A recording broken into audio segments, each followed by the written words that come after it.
are all unique and have our own personal story. So dive in with me and let's get to know some extraordinary people.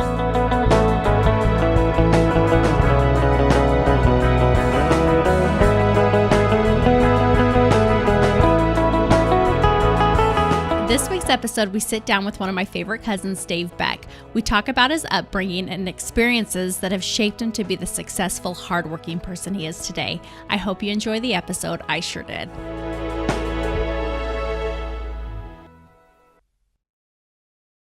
Dave Beck, my dear cousin. You ready to dive in? Let's dive in.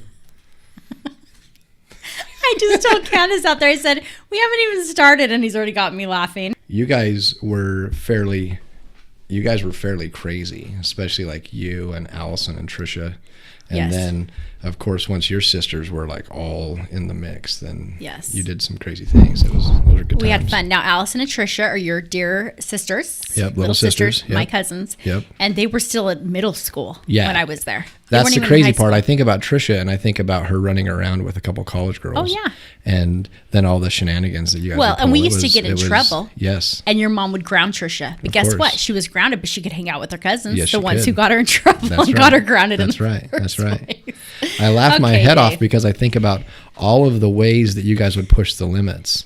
You know, Allie and Trisha, when they get these boyfriends, they're like, hey, we're going to try this waxing thing on you guys. And they Right. wax their armpits and wax their eyebrows off and like anything they could do to push the limits. And these dudes would do it. I could never understand Yeah, it. they would. Like, I would never do that. So funny. Oh, those were the highlights of my college years, honestly. Probably. Not probably.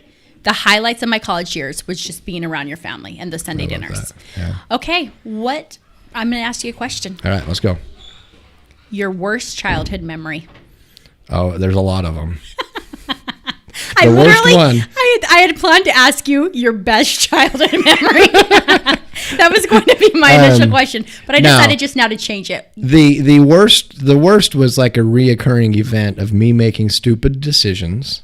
Okay. And then just getting beat. Okay. Like nowadays, you can't do what they did when I was a kid. Right. Okay. It doesn't work. You get Right. like CPS called on you, and then your kids get taken away and all that. But Okay, so you do stupid stuff. yes, lots of it. And you'd get beat by who? Oh, my mother primarily. Yeah. Love my mother to death. She's the best woman in the entire world. I love her dearly. You know my thoughts on her. Yes, I do. She's my favorite She's aunt. the best. Yes. She was my matron of honor in my wedding. Love it. I love your mom. Yeah. My mom's the best. She is. Now, here's the thing. Some people, when I say my mother beat me, they're like, your mother didn't beat you. No, legitimately, my mother beat me. Okay. Like, oh man, she beat me hard. Okay. But I admit that I deserved it, you know? And so she did what she had to do because I frustrated her badly. Like I frustrated her to the point that she'd just wail on me. How many What are you gonna kids? do? Okay, so you're one of 8. I'm one of 8. What number are you? I'm number 6. Do you think you were her most difficult Oh, child? not at all. Steven was a lot worse than I was. That's my older brother, or oldest, I guess. Okay. But we were difficult in different ways, right? So I was just Absolutely. super rambunctious and I was always mischievous. But then I have other siblings that have their own things, right? Okay, so do you remember one particular instance where you just got beat? I mean, she just beat the hell out of you. I don't know. They all kind of just go together, you know? I mean, I chuckle because I really don't have much feeling in my ears anymore because she would grab your ear and she'd lift it or she'd pull your hair on the back of your neck and like you would just scream because it hurt so bad. But then it gets to the point where you're immune to it. It's terrific. It's like an inoculation of sorts. You know, but there were a few different things. Most of them revolved around getting calls on a daily basis from the principal. Mm-hmm. You know, I went to an elementary school. My principal was Grady Edenfield. He was this bald guy. And then I'd make comments to him about like waxing his head. I'd get in big trouble on that because it was offensive. I didn't know, like, whatever. You know, I thought it was hilarious. It was funny, but it was still offensive. Right. But then I would do things at school that would get me in lots of trouble. So like almost every single day I'd be in the principal's office. And so do you feel like your mom, I mean, it sounds like your mom was the one that was a little more hands-on in terms of the discipline, beating you. Where's your dad in all of this? She was the one that was at the crossroads, right? Right. She was the one that during the day, dad would be at work, she would get the phone call. Right. So she was the one that had to kind of deal with it. Right. But then after school hours, that's when Dad would come in. And were you always nervous for when your dad would get home? Only when it was really bad. If it was really bad, she'd be like, wait till your dad gets home. And then you're like, oh, great, here comes the belt, right? Yeah, it's a real thing. But you know, my dad, he could bring the hardwood too. There's no doubt about it, you know. So he was a teacher. Mm-hmm. And then after school, we would change from our school clothes into our work clothes, and we would go and do landscaping. That was like his side job, how to make money to feed 8 kids, right? Big family. And so when we were on a job, if you made him mad, then he'd like take a swipe at you with like the handle of a shovel or something, you know? And so you learned how to be really quick on your feet, you know? So how young were you when you started going and working with your dad on these side jobs? I don't know. I mean, 4 or 5, something of that nature. We were really young. I think all of you Beck kids have a very strong work ethic. You're all very hard workers. Yeah, we didn't have a choice. We didn't know that we had an option to not work. Right. Right? Now, my dad was the son of a farmer. My mom was the daughter of a rancher. Mm-hmm. What are you going to do? You're going to go to work, right? And they didn't take no thank you for an answer. Like they told you to do it and you did it. That was just, you know, they say jump, you say how high. Right, exactly. How grateful are you right now, being an adult, being a father of 4? How grateful are you for those whoopings that your parents gave you back in the day? Honestly, I couldn't be more grateful. I couldn't, you know. A couple of years ago, I was asked to speak in church on a Mother's Day, which is like the worst day to speak in church, right? Because you can't tell them how to do it or you get in trouble, right? And you can't tell them how they did it wrong or you get in trouble for that. Like there's just no good ways to do it. But I just relayed the fact that like my mother beat me, just like I already have tonight. Mm-hmm. But at the end, I talked about how grateful I was because she maybe didn't realize it at the time. I think she was just frustrated, which is why she did it. But I think that's what I needed, right? And so I look back at the fact that I think my parents could have done everything that they did easier by doing it on their own, but they made us participate. And I think they took the harder path to teach us how to go to work and to how to achieve things, how to be disappointed and get over it. Right. You know, they taught us that, you know, not everybody, I mean, today everybody gets a participation ribbon, right? Back then it wasn't like that. You might try really hard and you might fail, but that was okay. You know, right. You get up and you try again and you try again. And we were always taught we could have anything in life if we were willing to work for it. And, you know, I think that's one of the greatest lessons that they gave us. Yeah, absolutely. So nothing was ever just handed to you. You had to work for it. We worked for it, yeah. So my husband in our church, there was a time a few years ago that he was involved in working with the young men. So like ages 12 to 16 and doing like just activities and help building them up and campouts and whatnot. And I remember he would always come home and say, these kids are a bunch of wusses. They don't know how to work. Everything is handed out to them. And it's true. And so nowadays we have to be very careful about that.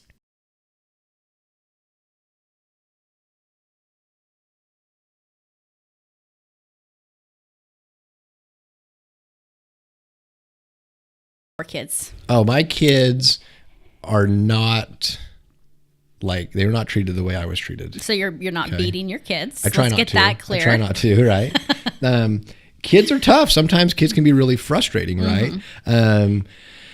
They may be your greatest joy, but they also may be your greatest frustration. They may be your greatest disappointment at times.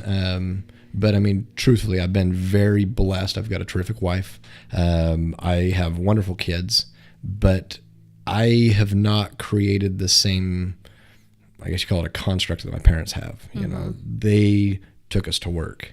Right. And I have not done that. It's something that I think about. It's something that I wish that I could do a better job of, is bringing them into scenarios in which they will learn how to work. They'll learn how to deal with disappointment. They'll learn how to deal with success, right? Right, exactly. Like how to be well-rounded and how to be able to have kind of that drive and determination to go make something of yourself. Right. Well, I'm sure your kids see that. You may not be taking them out on your side hustles right now or taking them with you to your job, but they're watching you.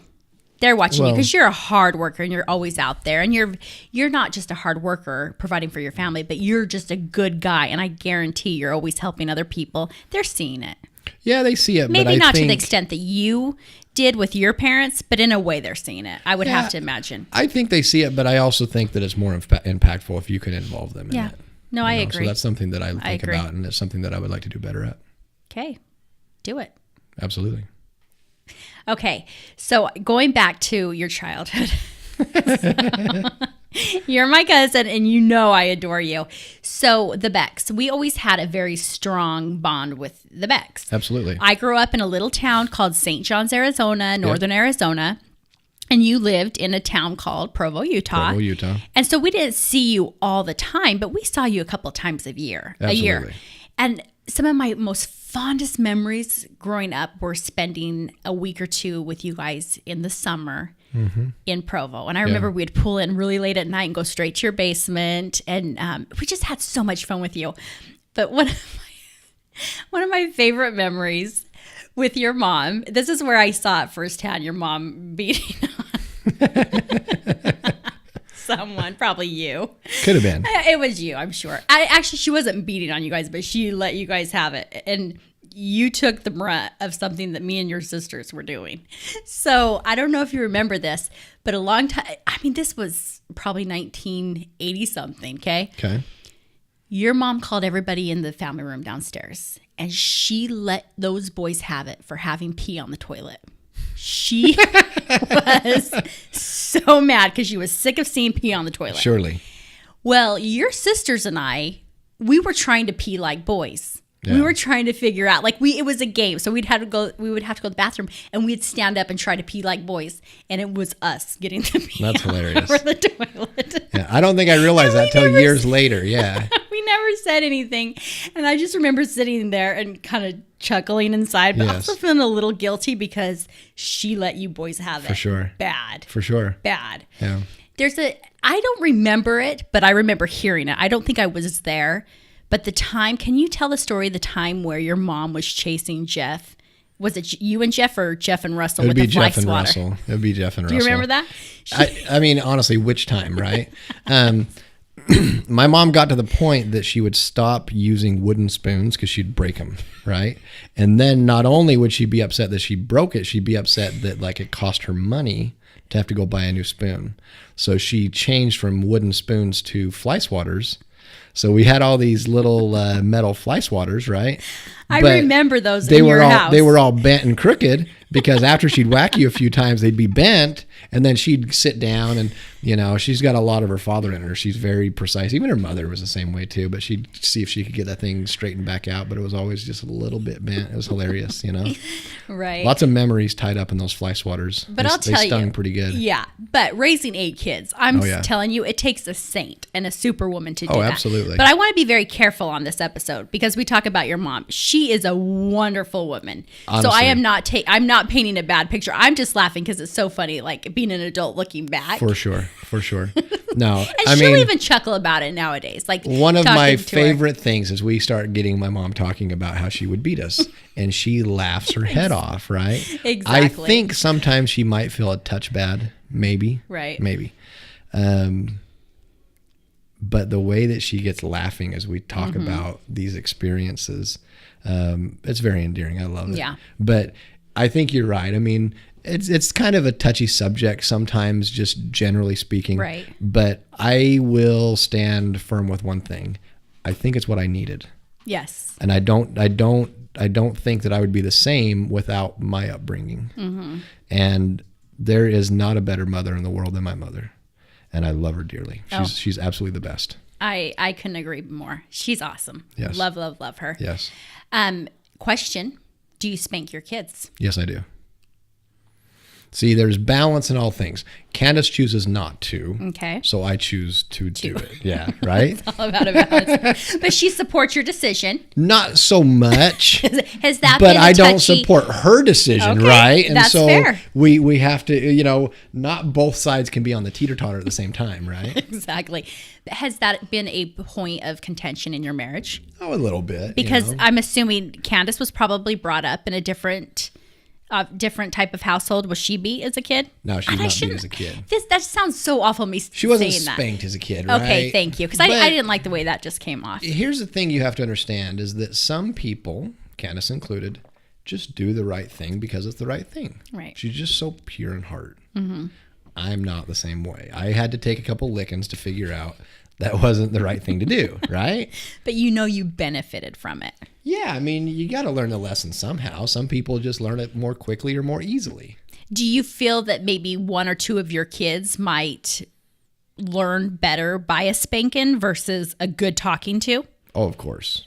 Absolutely. Because I feel like every kid is different. Yes. For me, I remember we'd get in trouble. I don't know if you remember this, Jeff. Jeff got spanked. He probably had it the worst of all of 7 kids in my family. So my parents had the 4 boys and then the 3 girls. Yes. By the time they got to the 3 girls, they had softened up, right? They had worn them out before you got Oh, there. absolutely. Yeah. I remember my dad saying, we'd get in trouble. I'm going to come in a few minutes and spank you. You know what we'd do? We'd put rags in our Pillows pants. yes. Or I remember even putting a book in our pants, and then we'd go and my dad would spank us. Yeah. And I thought I had him fooled. Yeah. He knew it. He knew. Yeah. He just didn't have the heart to take it out. He spanked my unpadded. Yes. Yeah. Yeah. Yeah. Anyway, it's just, it's interesting, the upbringing. Kids, do you feel you're the 6? 6, yeah. 6 of 8. Do you feel that your mom had softened on you compared? Do you feel like your older siblings, so the oldest boy, Steve, Sure. and then Russ, do you feel like the older siblings had a little worse than you, or do you feel like your mom was pretty consistent with all of you? I don't know. I think there's broad consensus amongst our family members that my mom softened after me. After you. Yeah, so my 2 younger sisters, Allison and Trisha, really just kind of coasted through, Yeah. But I think having 8 kids it's hard work. Oh, right? yeah. And so I think that we wore my mom out. I Absolutely. really do. Okay, well, let's talk about your mom. Okay, not only she's superwoman, raising She 8 is. kids. She Let's is. talk to me about her health and how that played into it. Yeah. Would you ever know your mom had the health issues she had? No, never. Talk to me about your mom. So my mom has cystic fibrosis, and I don't think even as a kid we realized how serious of a condition that is. Right. Right. I've had people even as an adult, talk about, hey, I have a mother that has cystic fibrosis, and they're like, "There's no way, it's impossible." I'm like, "Yeah, well, my mom's got it, and so Yeah. But there were funny times, right? I remember once when I was in 7th grade, I was having some behavior issues at school, right? Go figure. And my response to the teacher was something about how my mom was in the hospital because she was up at the hospital at the University of Utah for like 2 weeks of treatment. And the teacher didn't know, right? She had no idea what was going on. But obviously I made it bigger than maybe I should have. And so the teacher felt really, You're milking it. You're smart. Yeah, I was milking it. I was You're no definitely dummy. milking it, right? But the teacher felt really, really bad about the situation. So she made contact with my parents, which I didn't really think about beforehand. And they're like, well, it's not like this is a chronic issue. It's not something that just popped up. But, Right. Yeah, I don't know. That's an interesting thing because it's not something that we dwelled on a lot in our family. I mean, we knew it. It's always been something that has been part of us. And that's probably because your mom didn't let that slow her down. Not at all. Clearly. Not at all. And that's a serious disease. Absolutely. And then her little sister, our Aunt Janice, Yes. also had CF. And she Yes. passed away, I believe, at the age of 55. It's been believe about so, 10 yeah. years. Almost. right? Yeah, it's Almost been 10 years. 9 years ago. Yeah. So, And she was wonderful. and both those little ladies, they're itty, small Yes. little ladies, spitfires. Oh, yeah. And you just never guess until you got them. And there's just something about a hall girl laugh. My Yes. aunts. Yes. All of them. Yes. When they get storytelling, they get this laugh, and it is so contagious. Yes. And I'll never forget, you hear them just laughing. And then after the laughing, they start coughing. And they just have these. But you know what? I do that a lot too. Really? And it's got to be something in our genes.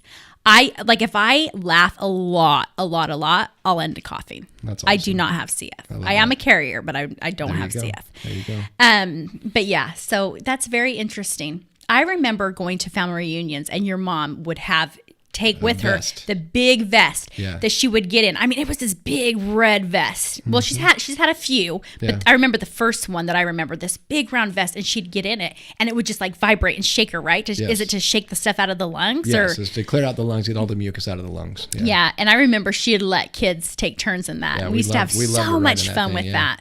Yeah. Yeah, that's interesting. So. Wow.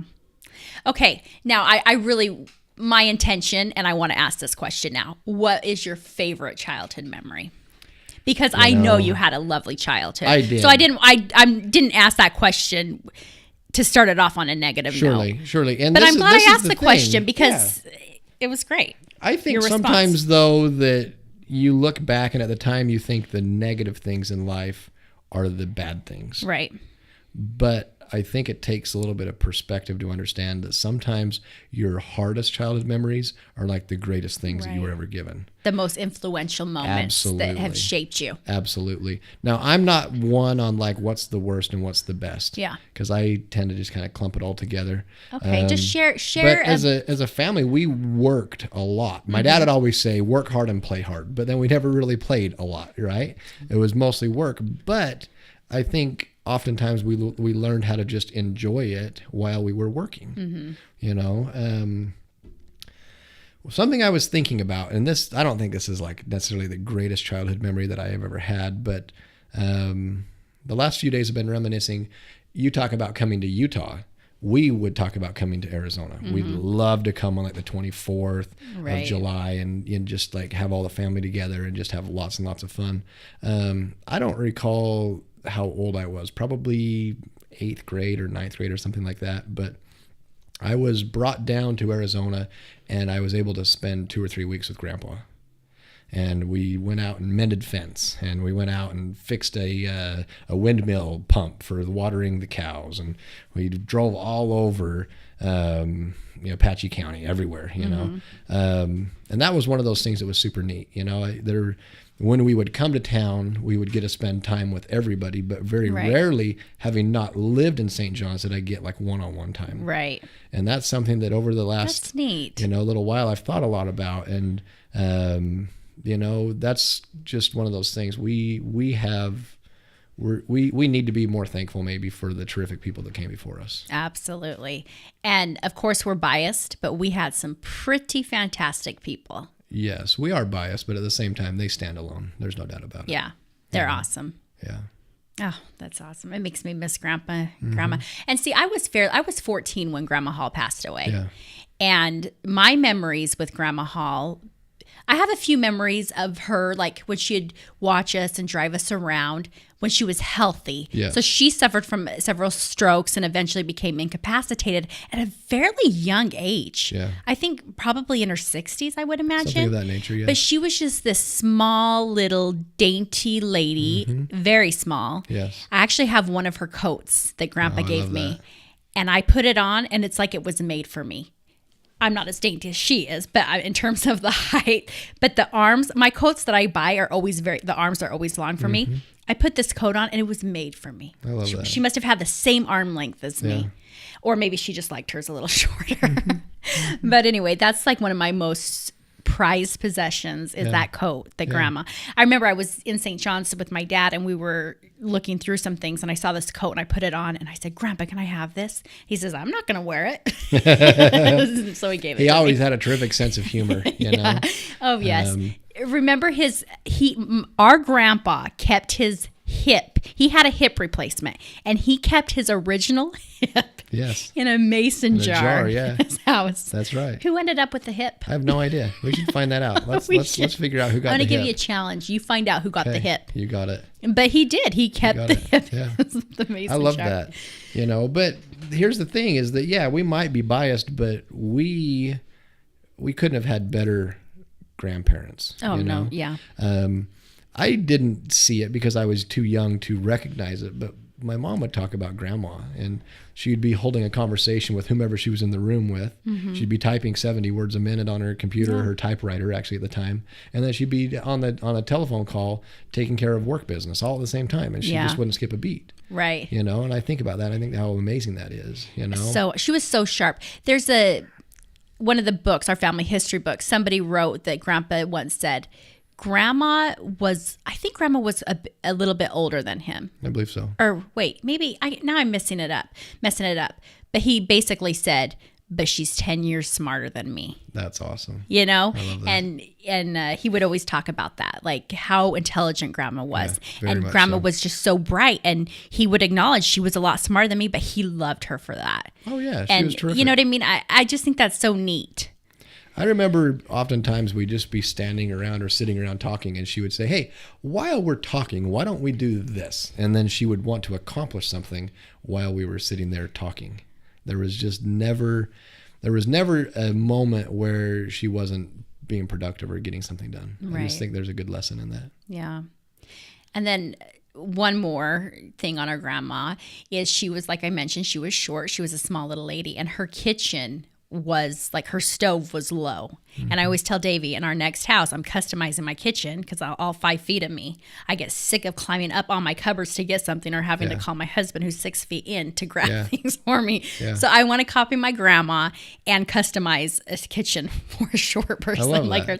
But I loved her kitchen. Yeah. And it was just small, but she was a fantastic cook. Very much so. And a few years ago, we started a cooking club at Lynette, and Lynette is Dave's mom, who is a fantastic cook, just like my grandma. And we started a cooking club, a family cooking club called Wanda's Pantry. And it was just so neat because it was just family. We actually had a few friends join us who were like family. And we would just learn how to make grandma's recipes. Yeah. My dad always tells me, I don't know if I should be offended by this. Actually, I'm not. This is the best compliment he's ever given me. He always tells me how much I remind him of my grandma. I'm not saying I'm smart. I'm not nearly as smart as my grandma. After I sing her praises, I remind him so much. But he always says, you remind me a lot of my mom. You're not as good of a cook as she is, but you sure remind me a lot of her. And when he says that, it's like, dang it, I'm going to learn. I am going to master those rolls. I'm going to master that roast so I can be as good of a cook. I will never be as good of a cook as she is, but I'll set your mind to it. You can do it. But the thing that was awesome about Grandma and Grandpa Hall is the fact that everything revolved around that kitchen. Yeah. Everything. That's where the day started. That's where the day ended. That's where all the stories were told. That was the hub of the home, and I love that. I do too. Think about it. When you went to Grandma and Grandpa's house, what door did you go into? You always went in the side door. You always went into the side doors of the kitchen. Right into the kitchen, Yeah. Ah, great memories. Yeah. All right. So we've reminisced a lot about our wonderful parents and grandparents. Well, we've talked about your parents. Okay. So who outside of your mom and dad, is there someone in your life that you would say has been the most influential for you? I don't know. There's been a lot of people, obviously, that have like come and gone throughout the years, but I don't know that there's really one that sticks out. But if you went through like each time period of my life, I can identify certain people that made a big impact. Let's talk maybe one of the first from when you were just a little kid. That's difficult. I don't know.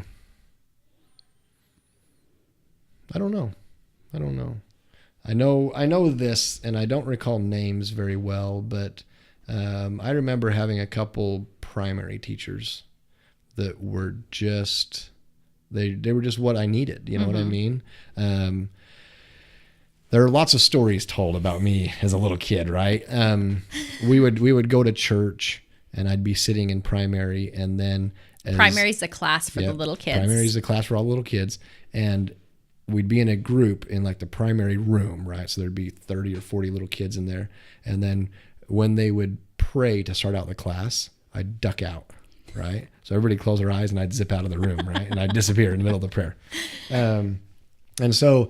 Instead of it turning negative, I had some that were like, hey, this is okay. We're going to play this game with him, you know? And so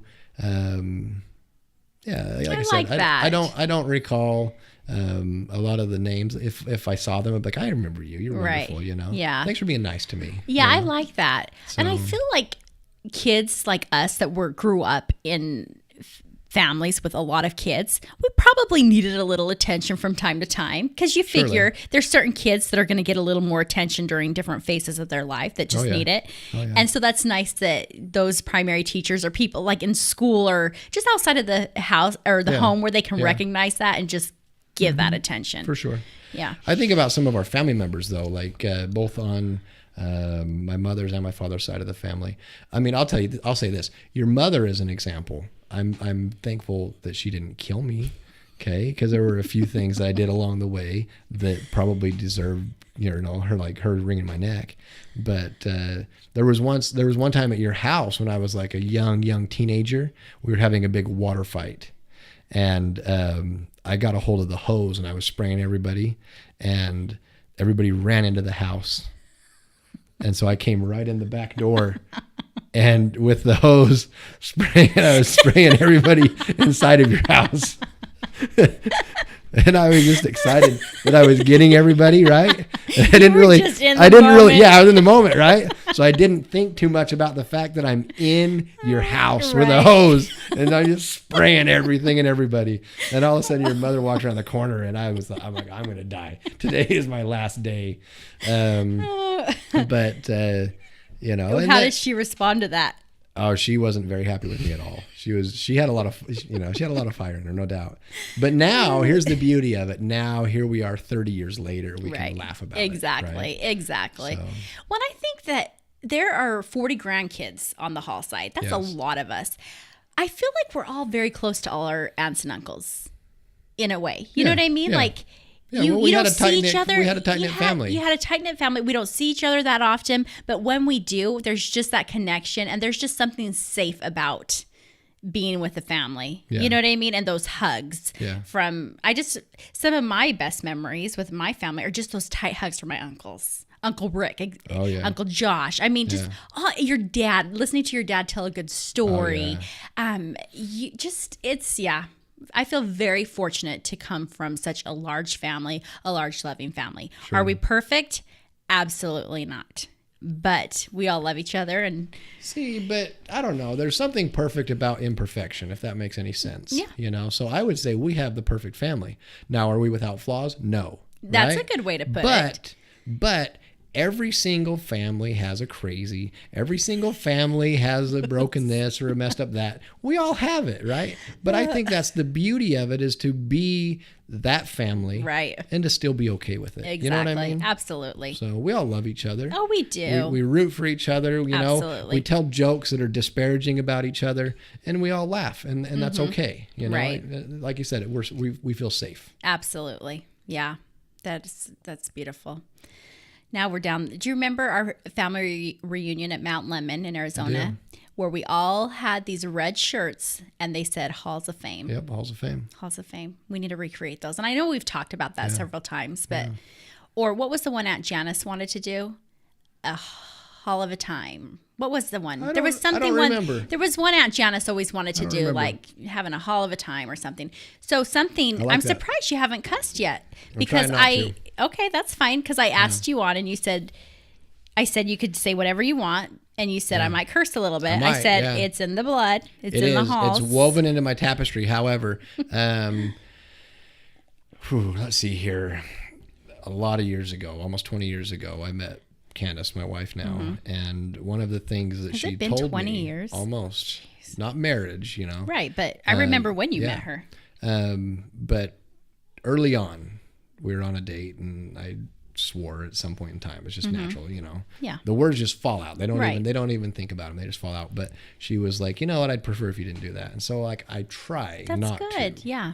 That's awesome. But sometimes it works really well, and sometimes it doesn't. Yeah. You I would imagine when you're out working and you're putting forth a lot of energy and, just working hard on something, is that where it usually comes out? No, I mean, No? if something really, really goes wrong, then yes, That's good. The proverbial you hit your finger with a hammer type of a thing, Yes, right? exactly. Then, yeah. But I mean, honestly, it's usually when we get the family together. Yes, Right? yeah. Because there's a lot of words that are considered cuss words. Right. That when I grew up, they weren't cuss words. Exactly. They were just everyday talk. Right. Exactly. You know what's interesting is my dad does not cuss a lot, which is surprising being from the family That's he's true. from. That is true. However, I feel like I've heard him swear like on his own in the moment, being mad or frustrated, maybe once or twice, and it was probably a damn or a hell. Yes. Okay. But I've heard him say a lot of other words when he's quoting people. Yes. And he's usually quoting a family member. Absolutely. That's All when I of the hear my dad family cuss. stories have like dams and hells and shits in them. And it because seems that's like a just lot of standard. them, they say them over the pulpit in Yes. church. I grew up accustomed to hearing cuss words from the pulpit at church. And, you know, I mean, you never know. Maybe I'll bring it back. Yeah, Maybe I'll yeah, try it. please, no. But no, it's all good and innocent and fun. But great family. Yeah, great family. Wonderful family.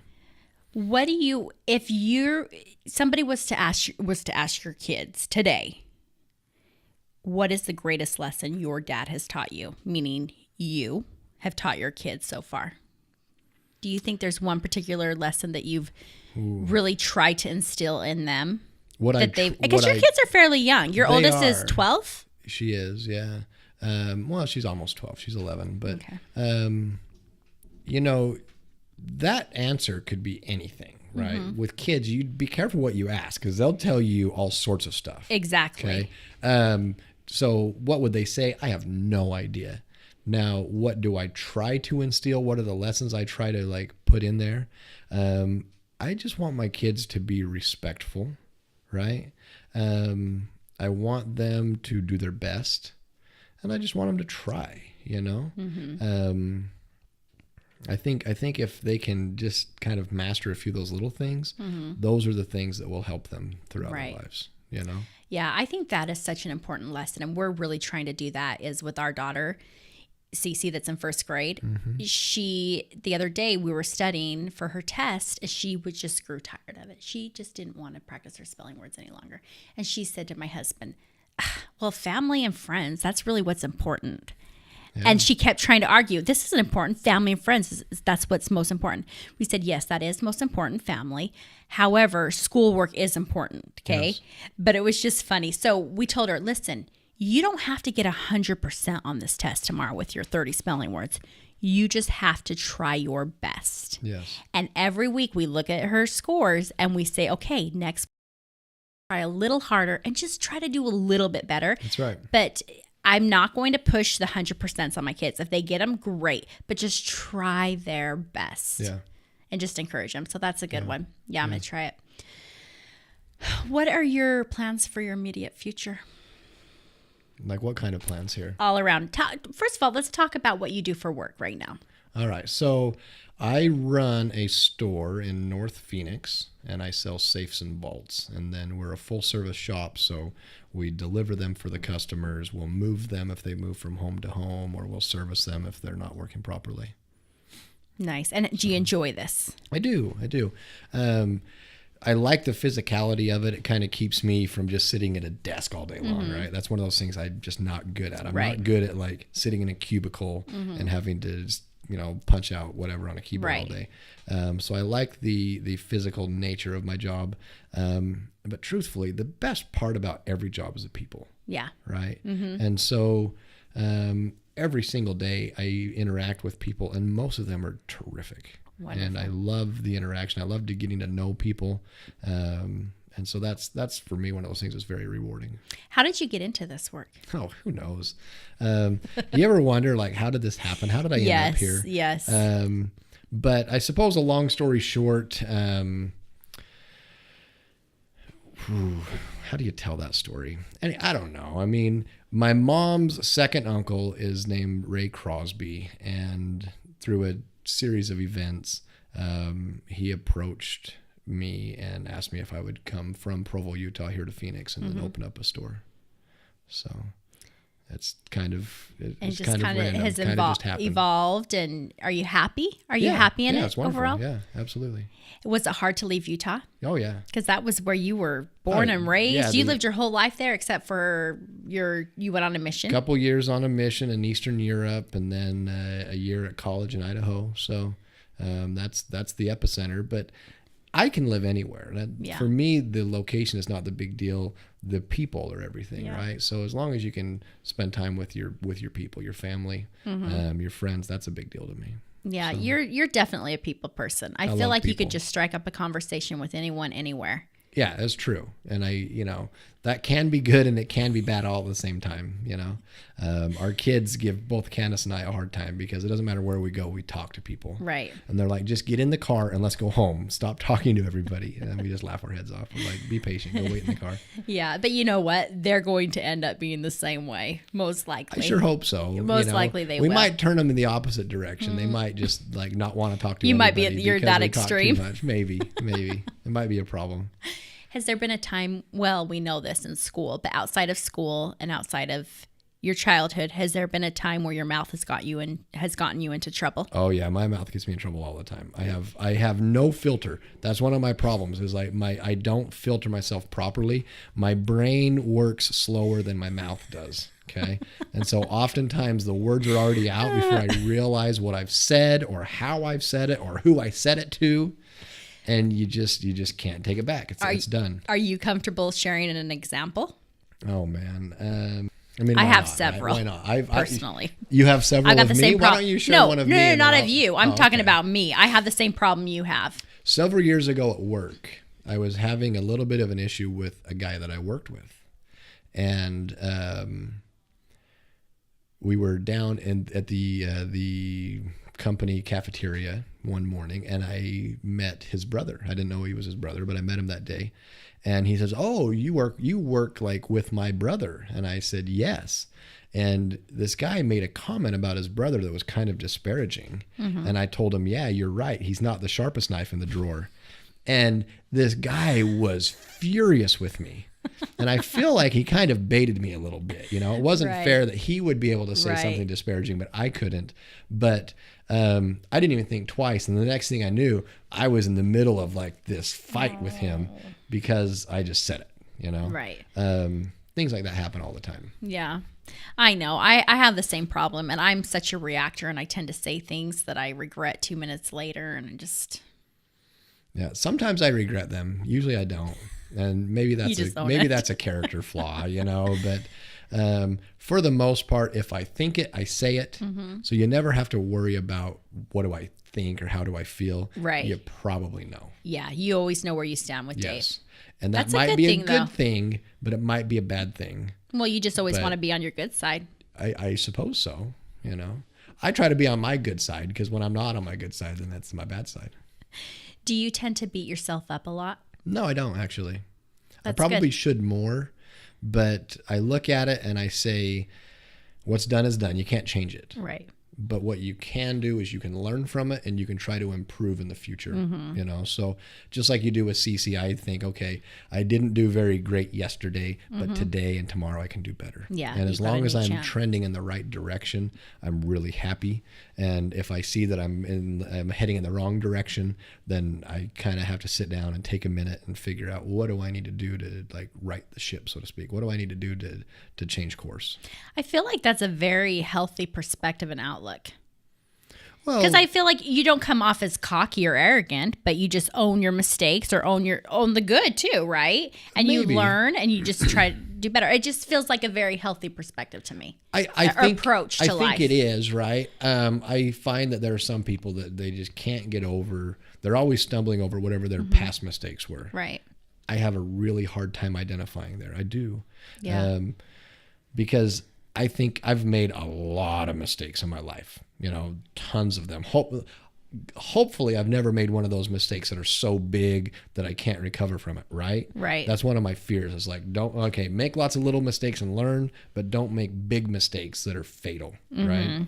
But I don't think it does any good whatsoever to dwell on it. I think what the best approach would be is to understand, why did you do what you did? you know, what kind of led up to it, and then figure out what's the lesson in that. Right. You know, and then just do better, you know. Exactly. In my opinion, some people get really down on themselves because they make mistakes, but the whole purpose of life is to make them. Right. We have to make mistakes. And so why do we jump all over people when they make a mistake? You know, you open up the news today and it's just about everybody making mistakes. And it's like, well, good. They made mistakes. Now let's see what they do from here. Right. Yeah. So let's take something that might be considered negative and let's make it positive. You know, let's all do better. Right. I feel like even just in the news and everyday life, we tend to focus on just the bad, and we don't take it that step further, right? I agree. When we should be taking it that step further. We would hope, right? We're very quick and easy to. It's easy to condemn. It is, right? Yeah, absolutely. And that's hard for me. I watch it all the time. People are very quick and easy to condemn, and it's not fair, right? It's not fair, and it's not healthy. It's not healthy at all. And it's just a crummy way to live life. Mm-hmm. You know. I had a customer in my store today. She was a very successful woman in her profession, and the CEO of her company was indicted on fraud charges and convicted to 27 years in prison. Oh. Okay. And it was the Attorney General of New York that put him in prison. And within a year later, that Attorney General himself was in prison. What are we doing, right?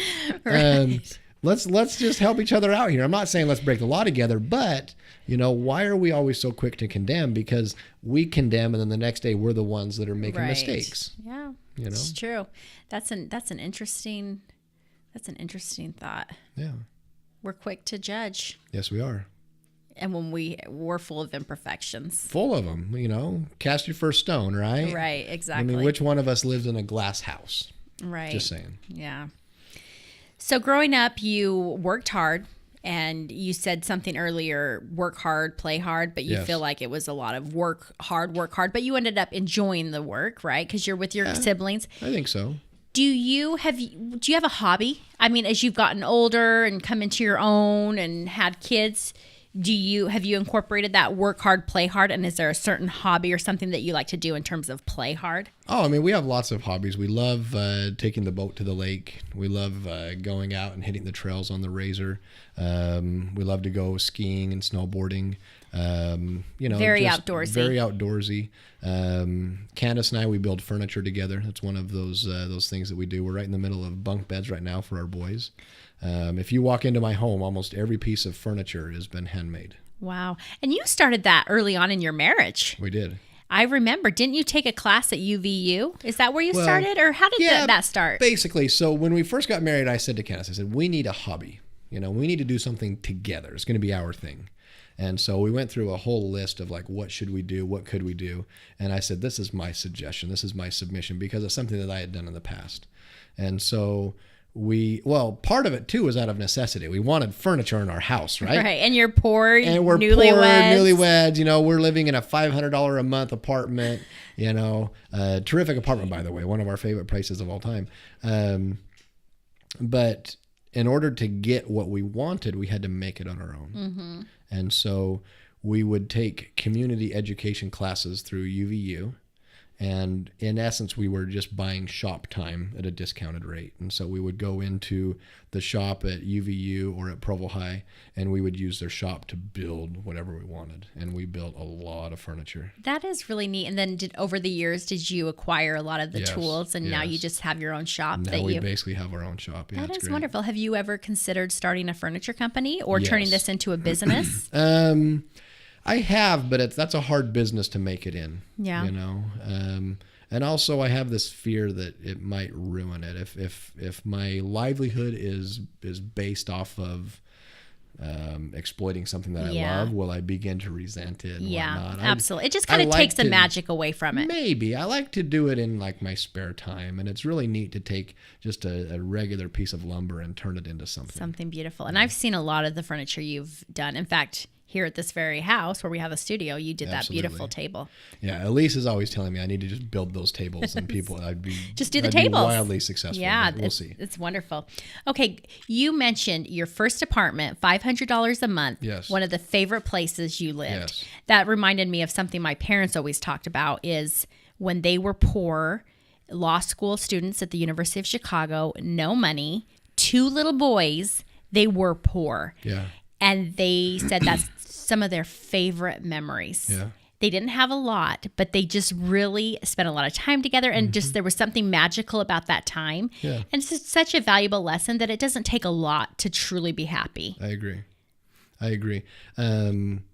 Some of the wealthiest people that I meet are the most unhappy people. Yeah, and loneliest. I'm not saying, yes, lonely, saddest. absolutely. I'm not saying that that's like a prerequisite to being wealthy, but No, absolutely not. I find that oftentimes when we meet somebody, we ask them lots of questions about where do they work, Right. and all these Like I just status asked you. things, right? Yeah, exactly. But nobody ever asks you, are you happy? Are you happy? Right. Right. But I think that sometimes in those moments when you don't have much, you're thankful for what you do have. Right. And if you get caught up on the getting more, then that's where your focus is. And I think in that And then it's never enough. in that drive, it'll never be enough because Yeah. there's always more to be had. You can never have it all. It's impossible. Yeah. What next? What next? That's right. But just being happy with where you are, right? Being happy in the moment, there's something very healthy in that. Absolutely. And I feel like just nowadays in society, even just kids today have a lot more than we had as Yes, kids. yes. I mean, I look back in my childhood, I couldn't even imagine having a tablet with access to these wow.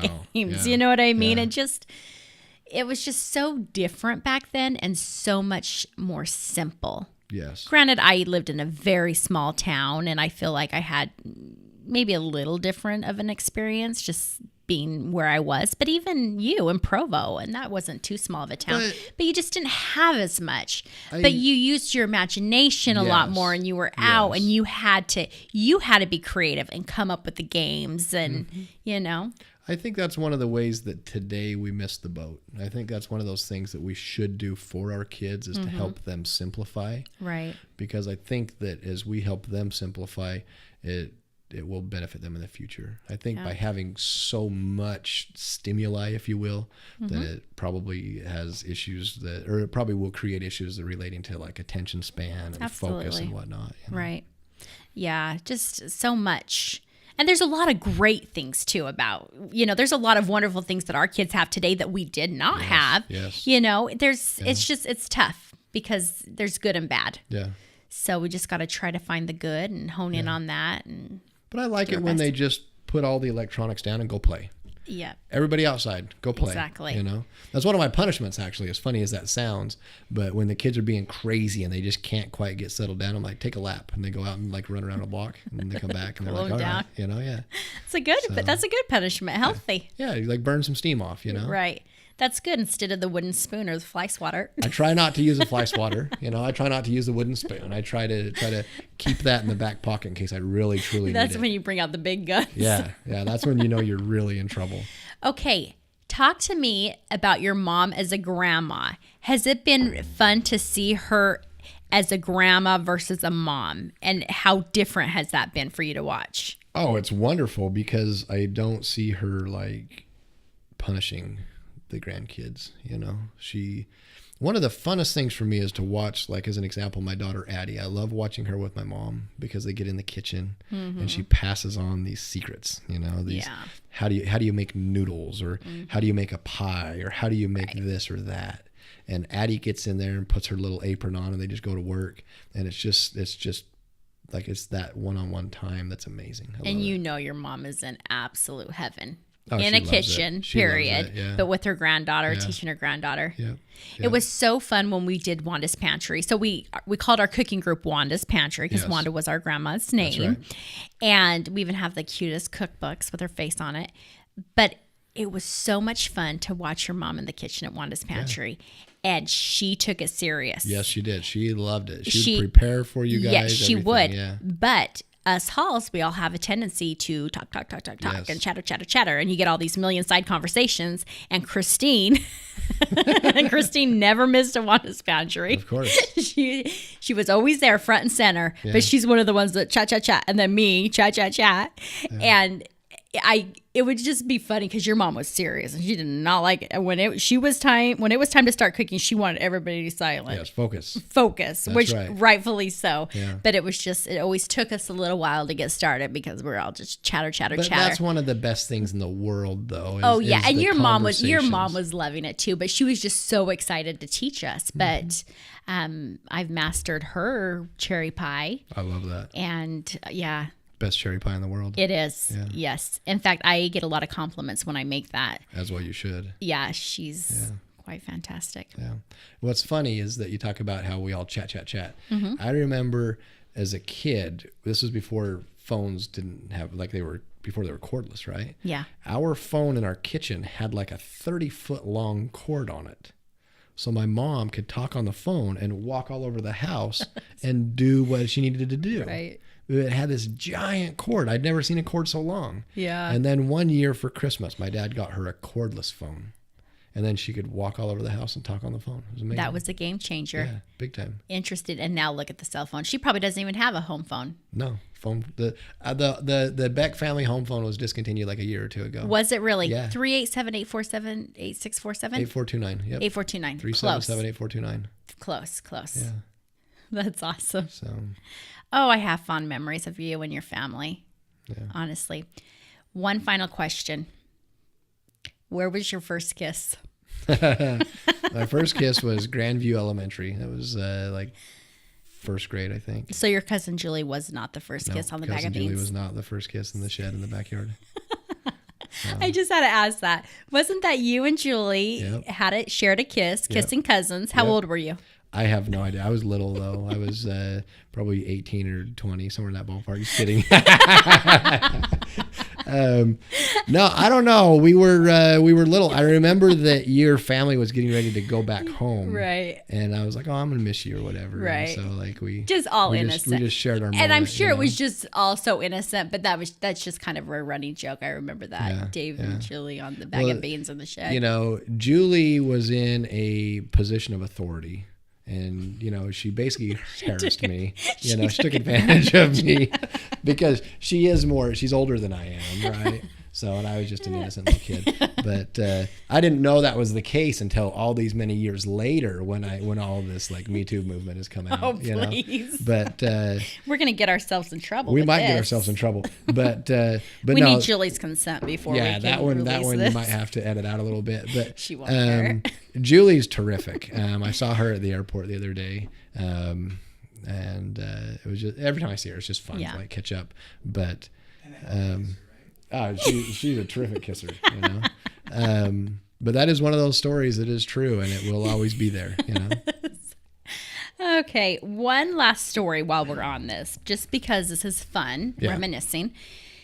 So our grandpa was in charge of a ranch up by St. John's, and it was a ranch owned by the church, and it was charity. Yes. Essentially, right? Yes. And it was an assignment. It was a welfare. It was a welfare ranch. He did it by assignment. This is the crazy part. I didn't know that until I was probably in my late teenage years. I thought it was his job. Yeah, I did too. I always thought it was his job as well. Yeah. Yeah, that's interesting. Anyway, so we all learned how to drive at a very young age. Yes. I mean, we lived in St. John's. My sisters and I were stealing my parents' cars when we were like 10, driving all over St. John's. Yeah. One time, Grandpa called us and said, "Girls, stay on the back roads," because he had seen us. That's funny. Stay on the back roads. And my parents would be in the valley here for the weekend and leave my older brothers taking care of us. But anyway, one time your sister Allison was driving the truck on the ranch, and Trish and I were in the back seat. And Allison just got going and lost control somehow. And the truck started swerving, and Trish and I bounced right out of that truck. Yeah. Yeah. And Allison got in so much trouble. Yes. I think she actually swerved off of the dirt road and went into the culvert. Boom, yes, that's and then right. Bucked you guys off. Yeah. You know? I think there were a few others of us there too. For sure. Janae may have been there. For sure. But man, good memories. Just such great memories.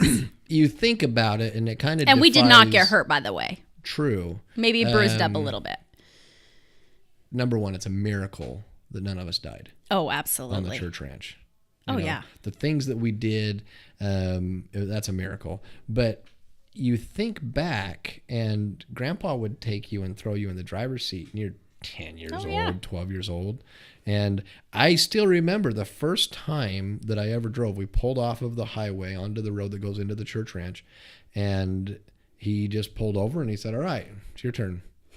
And I was like, "Oh, great. I'm gonna wreck this truck. There's no way I'm gonna do this." And as I would like swerve back and forth trying to stay on the road, he just said, "Just act like you're sitting in the middle of the road. You're just fine, just calm as could be." And I'm thinking, "Grandpa, we're going to die." But he just had that thing about him that, there was just that calmness, but that confidence that like, you can do this. Go do Right. it, Yeah.